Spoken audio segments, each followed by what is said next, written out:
दशरथबद्दल सांगायचं झालं तर मी एवढंच सांगेन की एक चांगला मित्र कसा असावा याचं उत्तम उदाहरण दशरथच्या रूपाने आपल्याला सगळ्यांना बघायला मिळतं।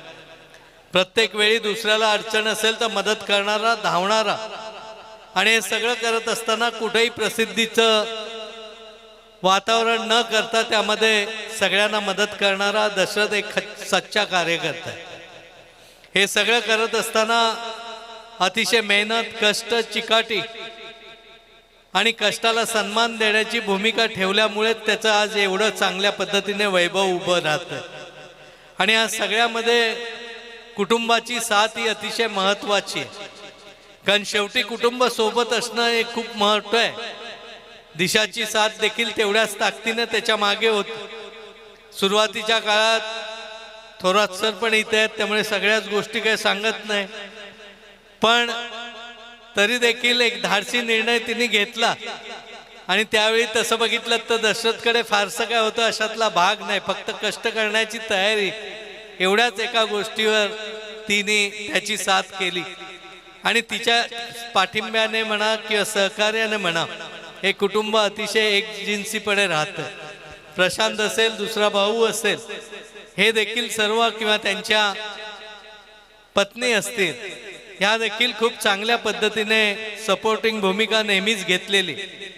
आत्ताच प्रशांतचं भाषण तुम्ही सगळ्यांनी ऐकलं, अतिशय उत्तम पद्धतीने त्यांनी सांगितलं, कुटुंबाबद्दल सांगितलं, सगळ्या गोष्टींबद्दल सांगितलं।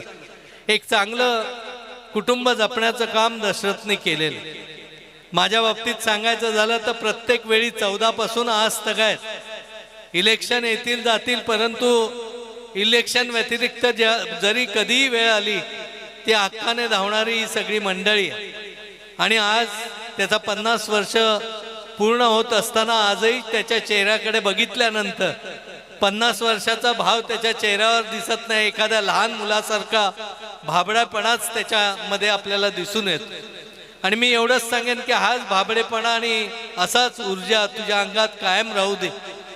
बाकी सगळ्या गोष्टी खूप चांगल्या बोलण्यासारख्या, तुम्ही अनेक जण त्याच्याबद्दल सांगणार आहात, लहानपणापासून कशा पद्धतीने पुढे गेले।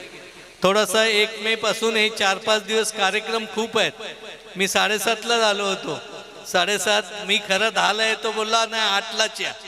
आणि इथं आल्यानंतर थोडंसं लवकर जात असल्याबद्दल सर्व दाभोळकर कुटुंबियांची मनापासून दिलगिरी व्यक्त करेन की पूर्ण वेळ खरं थांबण्यासारखा कार्यक्रम आहे, परंतु गडबड पण आहे, तेवढेच कार्यक्रम पण अजून पुढे आहेत। मी आजच्या दिवशी चिपळूण संगमेश्वर मतदारसंघाच्या वतीने, सह्याद्री परिवाराच्या वतीने आणि आम्हा निकम कुटुंबियांच्या वतीने मनापासून त्याला शुभेच्छा देतो।